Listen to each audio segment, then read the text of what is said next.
You're listening to Saturday Morning Media. And now, back to our show. I have a lot of really cool friends who do a lot of really cool things. I wanted to make it a goal to sit down with these friends and spend about 15 minutes or so getting to know them better and find out about their past, present, and their future. The result is this show. My name is Grant Baciocco, and this is 15 Minutes With. Flip Schultz is a comedian and a writer and a friend of mine, and he is today's guest on 15 Minutes With. Flip, welcome to the show. Thank you so much. I'm very excited to talk to you because, man, I was reading your website earlier today, and you have been doing comedy for a long time, man. Yeah. But before we get to the comedy, which actually starts really early, where did you grow up? I grew up in Fort Lauderdale, Florida. Okay. A little town called Plantation, but I say Fort Lauderdale because that's what people know. Yeah. And when growing up, were your parents creative at all? Oh yeah. Well, they were both teachers, so they had that. They had like a. I can't think of the word. I guess creative side. But they were also very gregarious, great senses of humor, and found out later in life I'm actually related to through, I'm not sure if it was marriage or blood, but the Adler family of actors. Oh wow, yeah. So like there was creativity in my bloodline for a while now.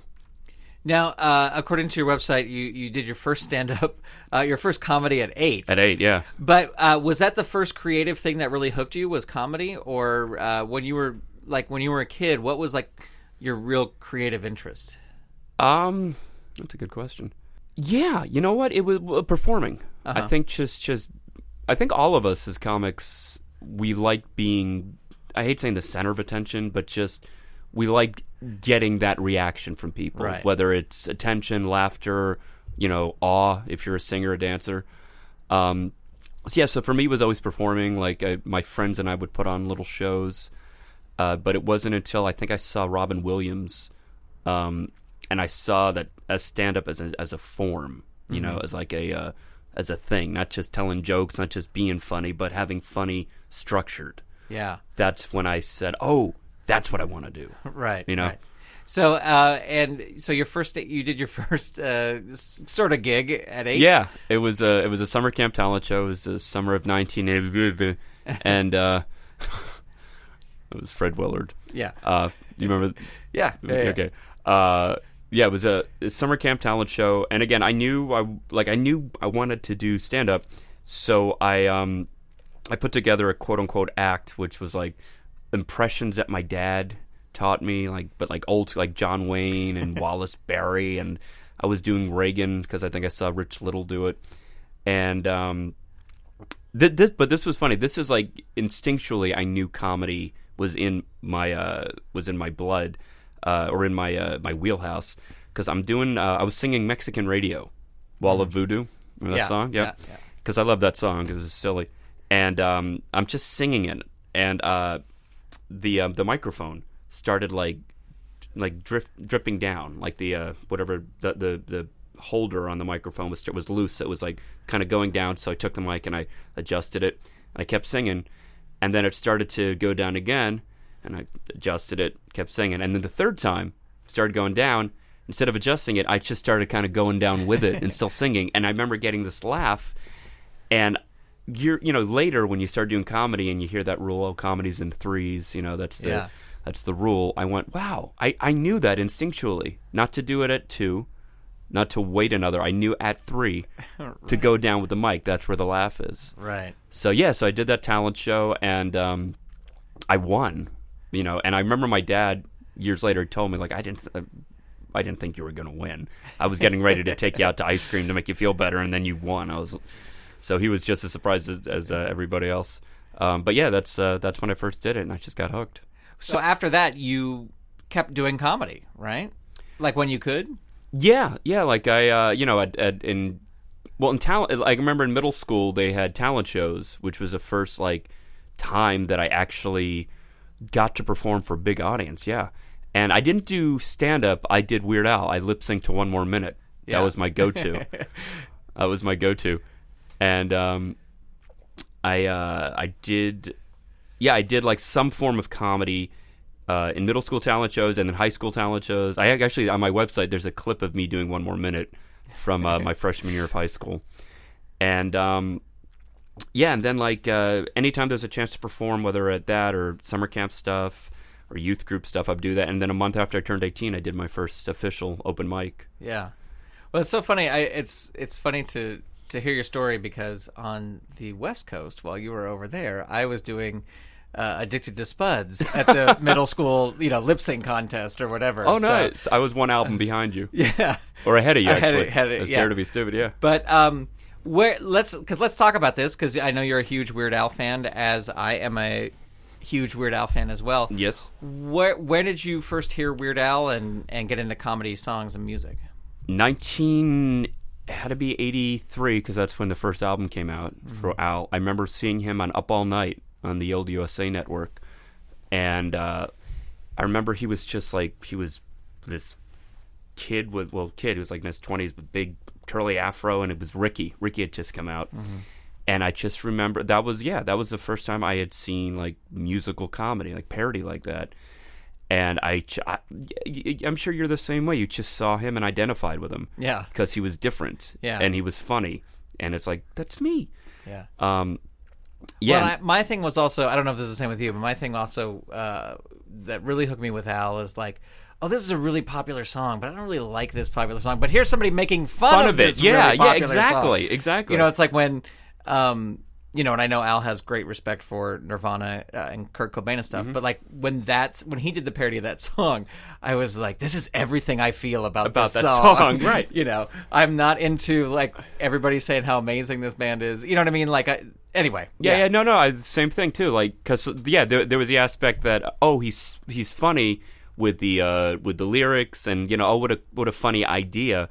But then like I'm trying to think of the well, actually, that was later. I was going to say the Achy Breaky song from Alapalooza, which spoke to me in that same way. This song is such a piece of trash, and what Al's doing right now is perfect. Yeah. But yeah, you're right. He always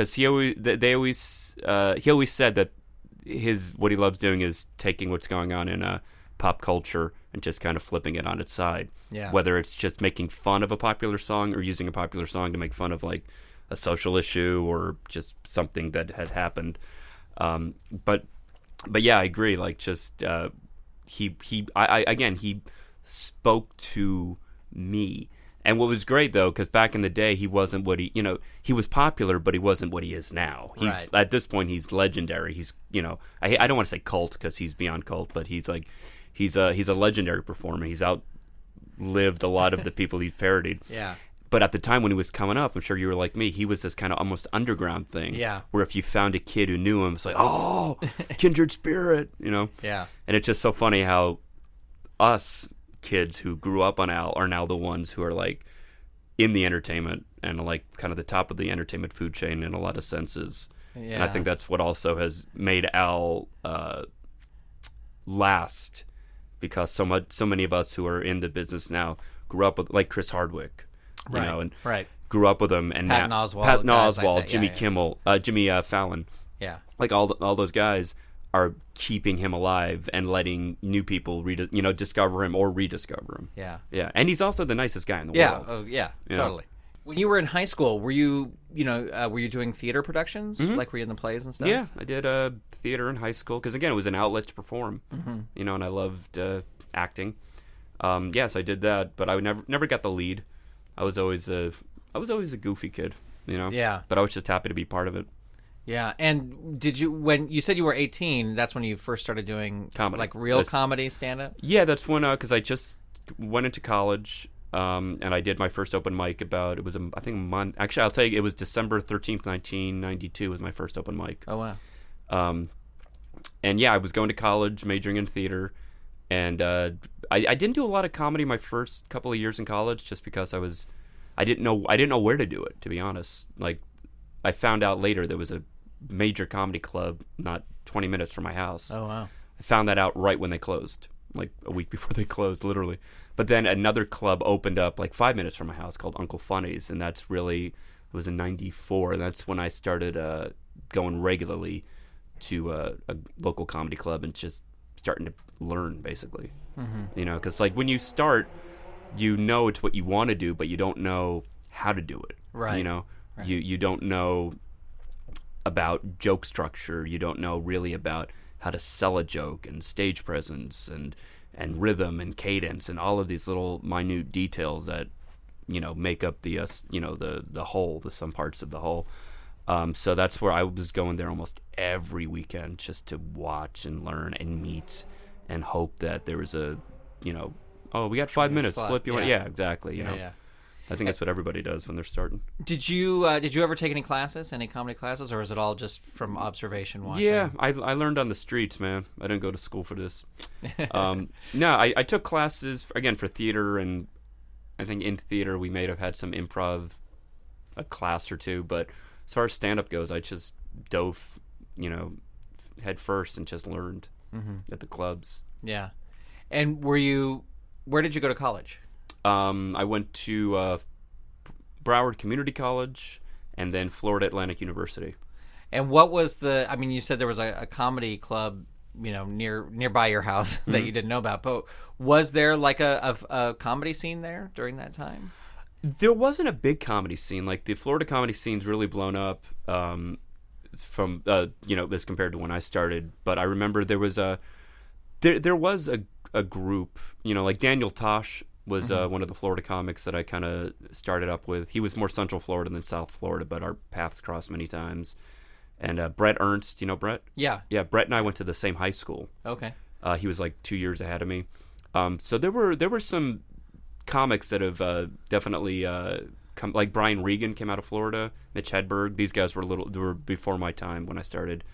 But when I was coming into it, there was a small group of us. We'd hit the open mics. Sometimes we'd start our own rooms because there weren't a lot of like full-time clubs. There was the Comic Strip that had closed and then became the New York Comedy Club. There was Uncle Funny's. There was a Comedy Corner in West Palm Beach, and that was it for a while. And then an Improv opened in Miami, and then I started discovering some clubs outside of South Florida, like the Tampa area and Orlando, Jacksonville. And and then the comedy scene just really started booming. Now when I go back down there, there's rooms everywhere, and there's so many comics. Yeah. And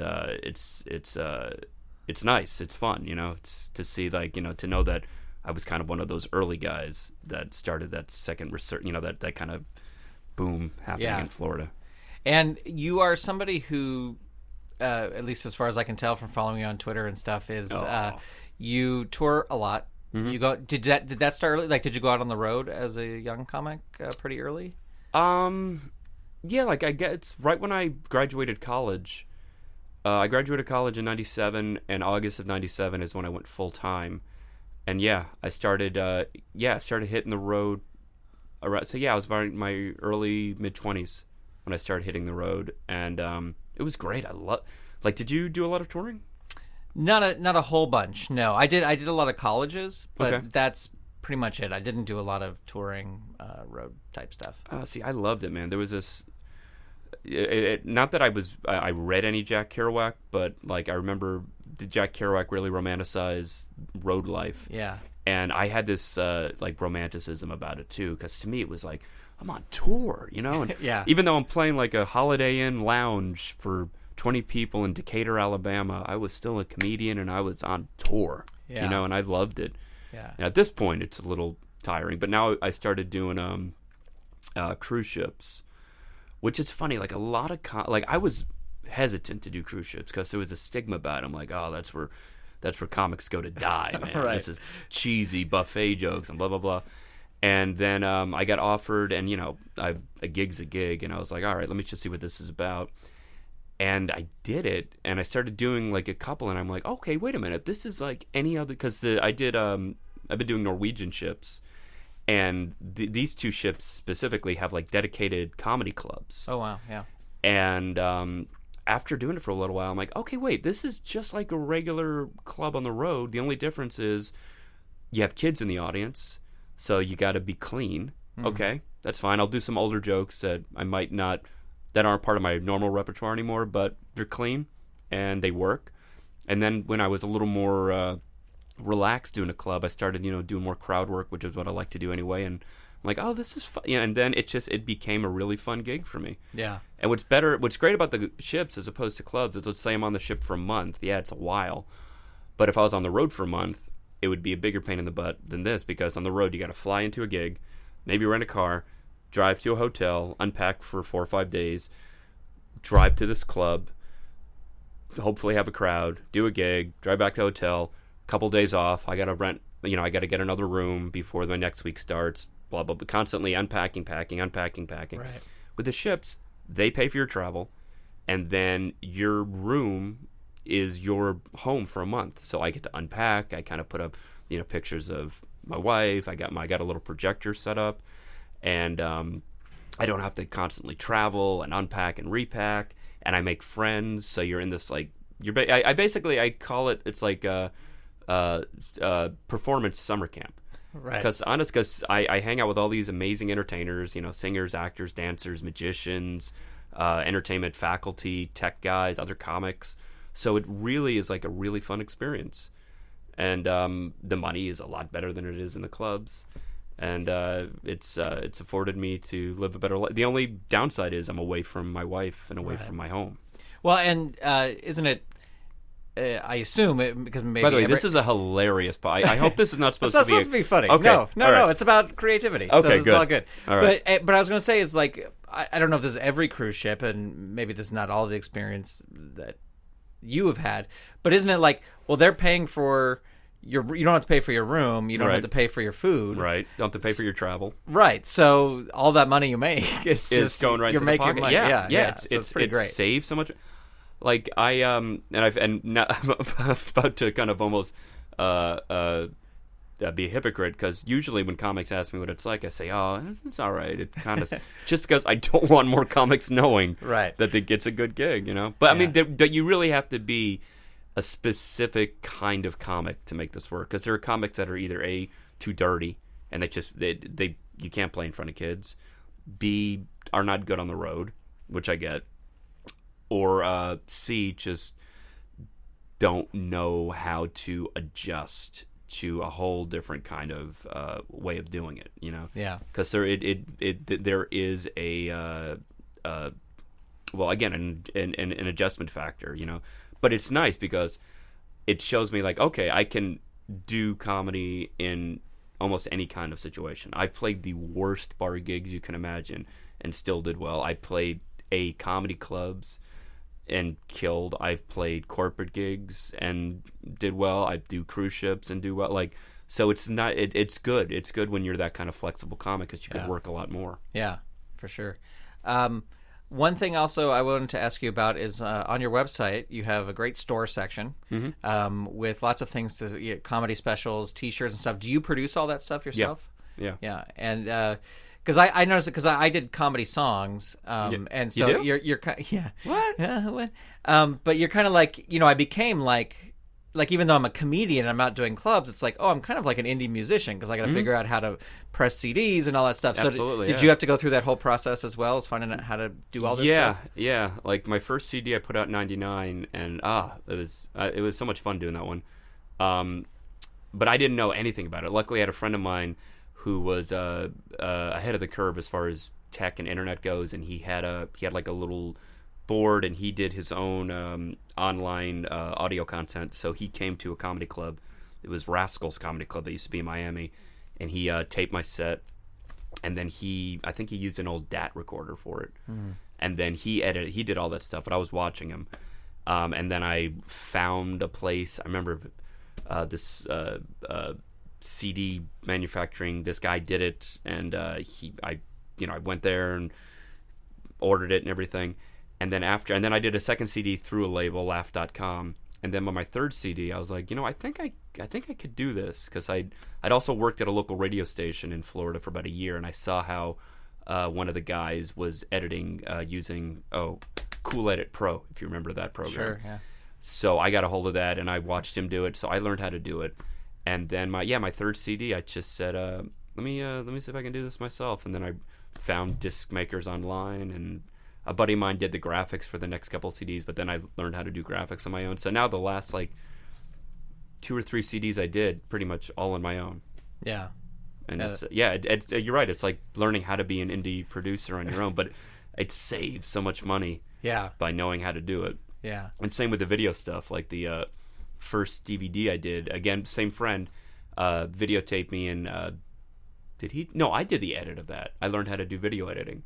But then in the second special, I had a 3-camera shot, and the last one I just did, I pretty much used the club's main camera as like my A shot, and then I had my iPhone on either side of the club and used that as a BC roll, and did all that in Final Cut and produced it myself. Yeah, isn't it amazing that we can? It is. It really is. You can shoot quality stuff on an iPhone. On an iPhone, I know. It's incredible.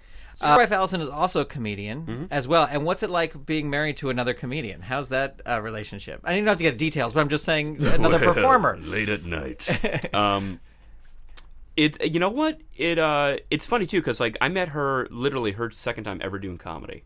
So I've seen her grow from just like a novice amateur, very nervous, into a pretty darn good comedian, you know?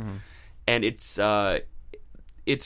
good, you know, because I mean, forget the fact that we make each other laugh a lot.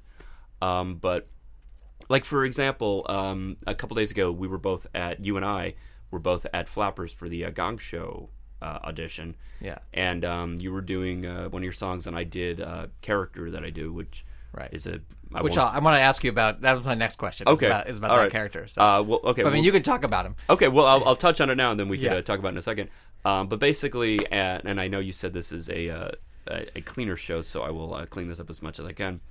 My character has a catchphrase, which is, and I won't say it because it's sure. Okay. But it's just say it's a dirty character, and the catchphrase is on the more graphic side. Right. So when I was doing the Gong Show thing, and I knew it was for an ABC, I'm like, well, I can't say that, but I don't want to not say it because that's like the great thing about the character is this catchphrase. So what can I come up with to still get the point across, but be softer as far as language? So I was in the car with Allison, and we were bouncing ideas off each other. And ultimately, you know, from us just bouncing ideas, I came up with a different catchphrase, and it worked. You worked great. It worked really well, and that was a great thing about having Allison as a sounding board. You know, she's a really good comic that I'm able to bounce ideas off, and she with me too. You know, it's like sometimes late at night, like I'm half asleep, and I'll come up with an idea, and I just roll over. I go, "Honey, is this funny?" And she'll either go, Yeah, it's funny, or no, it's not. And I know that either way, she's right. Yeah. So it's good having that. Yeah. Well, to wrap up here, I did want to ask you about Skippy Green, who is your character. Where did the character of Skippy Green come from? Skippy Green, all right. Skippy Green is basically an old school Catskill comic. Right. You know, and very, very filthy, very sexist, but so over the top, you can't really take it seriously. But the character originally started, I think it was 1996. I had this idea for a Catskill comic that toured outer space.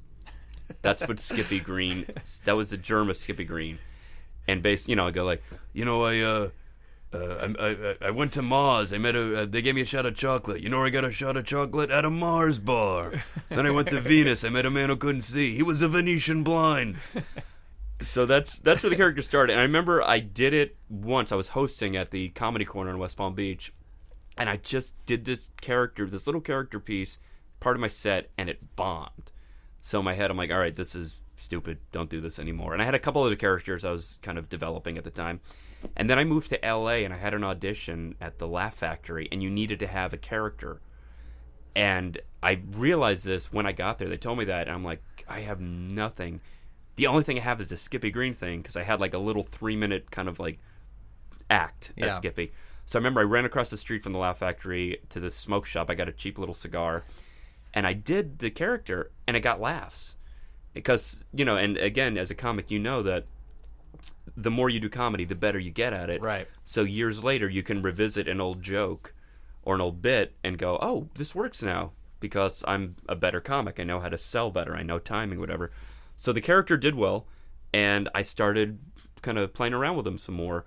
And just within this kind of riffing and improvisational performing of the character, I came up with like the Scooby-Doo, the cartoon like hooks. Right. And I was still doing this outer space thing, and I remember I got hired to do like a one-nighter in Ocala, Florida, as Skippy Green. And I remember doing this show, and the outer space stuff just didn't work. It was working in LA, but in Ocala, it wasn't really working. But the dirty stuff was. So I kind of had this little realization, like, you know what? If I want this character to really kind of appeal to everybody, the outer space thing just might be too weird. Mm-hmm. But this other aspect of the character works. So that's when I just started developing Skippy as just a dirty old comic. And it's kind of just been working since. And how long a set can you do with Skippy Green? If I took everything I have as Skippy, I could do a full 50 to an hour. Wow, it's it's like everybody's struggling to get their one 45, 50-minute set. Yeah. Like now you have two. I have two, yeah. I've opened for myself. Oh, really? Yeah, I have done, like, this is some of my favorite stuff. Like, I have gone out, like, there's been a host, they do their time. I'll go up as Skippy, do 25, and, sometimes hit, sometimes miss. Right. But I get off stage, the host goes back up, does another 5, I change, I come back up as a headliner as myself. I never, aside from going, hey, give it up for everybody you saw tonight, I don't call any attention to it, and I do my own set. And Grant, I kid you not, people have no idea. I have had people come up to me and say, oh, you were great. That other old guy with the hat, he sucked, but you were really good. Yeah. I've had... the last time like that I had one of these really good moments, maybe about a year or so ago, I was doing a one-nighter up in somewhere in California, and it was the same thing. I did Skippy and then closed as myself, and there were a couple other comics on the show. And afterward, we were a couple of us were at this bar, and I was talking to a comic, and it was a comic. So I just said, so what'd you think of Skippy Green? He goes, oh, I'm not a big fan of character comedy. And I kind of looked at him, he goes, I don't know if he's a friend of yours or anything, but, he got me at the end with the knock-knock jokes. He got me at the end, but yeah, I'm not, wasn't too sure how to take him at first. And I look at him, and I just go, you know what, since you're a comic, I'm going to tell you something. And he looks at me and goes, you're Skippy Green! And I go, you think? And this guy couldn't believe his mind, like, literally, he was like, no way, man! His mind was just blown. Yeah. So I think it's so funny that the character is such a separate entity from myself that literally people can't believe it's the same person. Yeah. But let me ask you this: if because you did say if you have everything, if you use everything, you have about a 50-minute set. Mm-hmm. With is it easier to write for that character than just yourself writing jokes? Just because his point of view. That's all I'm asking. I wouldn't say it's easier to write a Skippy. It's just as easy. Okay. To write a Skippy as it is for myself, because, like you said, I know Skippy's voice so well. Yeah. But I actually haven't written a lot of new stuff for Skippy lately, only because I've been working so much as myself. But yeah, it is.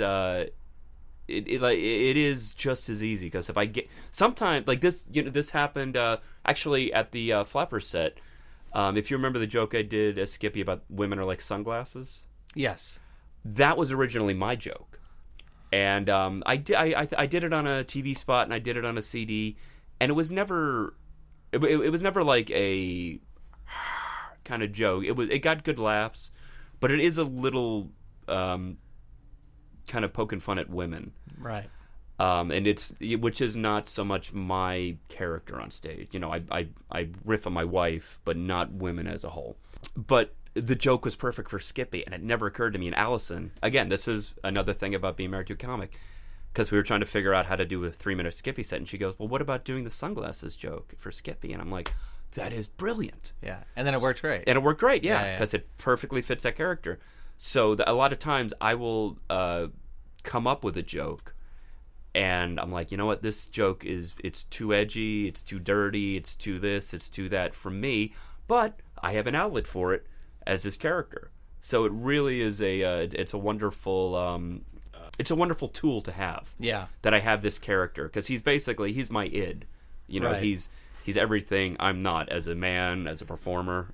He's, again, filthy and sexist and this, and always getting the women, and me, I'm, more laid back, and, not that, yeah, and, I'm not a sexist comic, and I was never really good with women. So Skippy, again, is that outlet for all of that other stuff. Yeah. Well, as we wrap up here, I would love to ask you about, because this is something you told me about just the other night, was you wrote for Dana Carvey's new Netflix special. Yeah. And, how was that? Incredible. You know, Dana, just like Weird Al, is one of the nicest guys I've ever met. Like, I know everybody, he's a nice, like, Dana really is such a nice guy. I can't stress that enough. Long story very short, I got to open for him in 2008 when he was getting ready for his last HBO special. And, so nervous meeting him because it's Dana Carvey. He's an icon. And I watched his set. And, like, if I watch a comic, especially if somebody that I like as a person, if I see a joke that, like, that, funny tag would be this, or it might be better if they said da-da-da.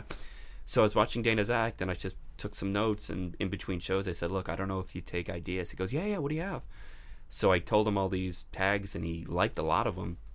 So he said, thank you. If I use any of these, I'll give you special thanks in the credits of the special. I was like, thank you. I'm just thrilled you think I'm funny.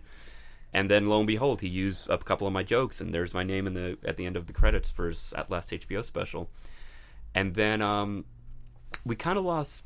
Like, we never really in contact anyway, but I hadn't seen him for years, and then probably about 3 years ago, I was at Flappers working the side Yoo-Hoo room, and Dana was in the main room, and so I just saw him in the green room. I'm like, hey, Dana. He goes, hey, Flip, how are you, man? I was like, oh, good, blah, blah, blah, blah, blah.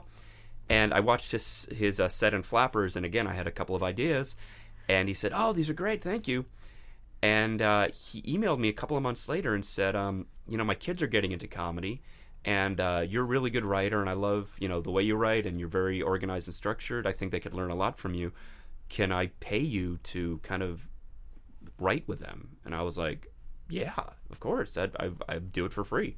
So I went to his house, and his kids were there, and, the kids had these bits, and I was, when we're riffing, and I'm suggesting things, and I'm like, oh, this is great. And we did that for a little while, and then one of the times I went over, Dana said, I've got this Netflix special that I'm putting together, and, again, I love how you write, and can I just hire you to be staff, and then, you help me put this together?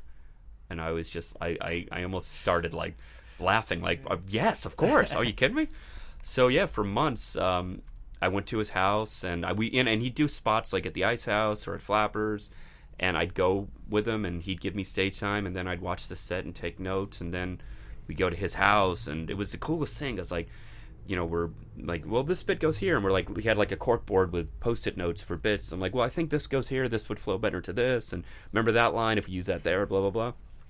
And put this special together. And he did it up in Boston, and it turned out really well. And then at the end of the special, it's just, usually at the end of specials, comics have special thanks to, my wife and my kids and producer and da-da-da. Special thanks, Flip Schultz, and that was it. Wow. It was incredible, really incredible. Yeah. And, it's insane now because, like, I go to his house and we write, but we're friends. We catch up before we even get into comedy. And now, now it's just like, it's Dana. He's a buddy of mine. Yeah. But every so often, there's this little voice that goes, that's the freaking church lady. That's Garth. And I'm just hanging with him. This is insane, man. Well, and what a great story to me. That is a great example of taking a risk because I don't know. I'm sure you approached him in the very first time you were like, oh, I have some ideas. You know, it was like a very respectful way. But like, I think if I was in that situation, even if I thought of it, I go, well, I'm not going to say anything because that's Dana Carvey. You know what I mean? And it's just amazing. You took the chance, and now look what happened. Because if I had met him before the show and he was just like, oh hey, hi, and kind of went into his own or talked to his assistant, and I just, there was this like awkward like, okay, I'll just leave you guys alone and I'll go out. He was like, oh hey man, how are you, Dana? And just very low-key, very casual, very nice.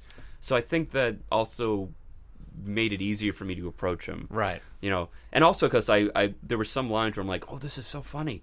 I like, if I think that there was this part of me like that was confident enough in the material to go, I think this is good enough. Yeah, I think he'll like this. That he'll like this, exactly. Yeah. But yeah, you're right. Like I don't know where that little voice inside me saying, no, this will work. This will be good. No, that was great. That's a great story. Well, where can people check you out online? My website is flipisfunny.com. Easiest way to get there, and all my social media links are from there. And I also have a podcast called What's for Dinner, which is available on iTunes, and I think you're going to be appearing on that soon too, right? Yes, I can't wait. Yeah. And I'll put links to all that stuff in the show notes for this episode. Fantastic. Flips, cool. Thank you so much for coming by today. My pleasure. Flip Schultz is a comedian and a writer, and you can check out his comedy over at his website, which is at flipisfunny.com. 15 Minutes With on the GrantCast is a production of Saturday Morning Media and is made possible by the Saturday Morning Media Patreon patrons who've gone to patreon.com/Saturday Morning Media and set up a monthly donation for as little as $1 a month. Huge thanks to Shay Stewart, Mer Lafferty, Jeff Peterson, Dale Gadania, Steven Staver, Jackie Klimo, Melissa Crawford, Chuck, Dave Slusher of the Evil Genius Chronicles, Mike Coughlin, Dorothy Baciocco, John D., Kathy Crawford, Brian Greer, Kerry Whitney, Chuck Tomasi, Chris Foster, Stephen Ing, Clinton of ComedyForecast.com, Vicky DeVries, Mike Wabshall, Twitter user Butts and Gear, a.k.a. Wildcat, Eve Cunning, Mike Hamilton, Gaston Moreno, Reed Loveland, Ivan Asquith, Vanessa Whitney, Nancy McCarthy, Janine Lee, and Peggy Etra. If you'd like to support this show and the other content from Saturday Morning Media, become a patron. Head on over to patreon.com/Saturday Morning Media and set up your monthly donation today. You can also tell a friend about the show or leave the show a review on iTunes. And while you're over there on iTunes, be sure to click that subscribe button. That way, more people will find out about the show. If you have any feedback for the show, you can send it directly to me at grant@throwingtoasters.com or get in touch via Twitter, where my username is ToasterBoy. Thank you so much for tuning in. I'll talk to you next time. The GrantCast is copyright 2017 Saturday Morning Media, Grant Baciocco, executive producer, all rights reserved. www.saturdaymorningmedia.com. You've been listening to Saturday Morning Media. Stay tuned. We'll be right back.